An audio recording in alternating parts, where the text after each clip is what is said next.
रोहित पवारांच्या विजयाबद्दल काय अरे वाटतं? तो शेंबडा आहे, तो 1100 का 700 मतांनी निवडून आलाय. तो तर मोटर रुबाबात बोलत होता महाराष्ट्रामध्ये. आता माझ्यावर बोलताना म्हणायचं की मागच्या दाराला तू काय रे, मी 40,000 मतांनी निवडून आलो. तो 1100 मतांना पवारांचे एवढे पैसे लुटलेले, भ्रष्टाचार केलेले पैसे जातीवाद करून 1100 मतांना आलाय. ते पण कुठं पेट्या पळवून येतो, अमुक करतो तमुक करतो. महाराष्ट्रामध्ये सगळ्यात घाण केली असेल ते ह्या रोहित पवारांनी केली आहे. सोशल मीडियामध्ये टीम ठेवणं, लोकांना टार्गेट करणं, त्यांच्यावरती चिखलफेक करणं, टीका करणं.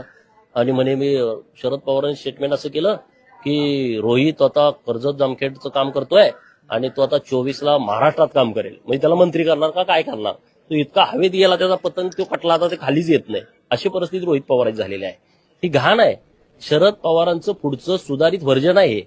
शरद पवारांनी महाराष्ट्राच्या 4 पिढ्यांची माती केली. आता पुढच्या 4 पिढ्यांची माती करायची तयारी रोहित पवारांच्या माध्यमात होती, परंतु लोकांनी त्यांची माती केली. आता तुम्ही माती कोणाची करू शकत नाही. तुम्ही कोणाचं वाटतं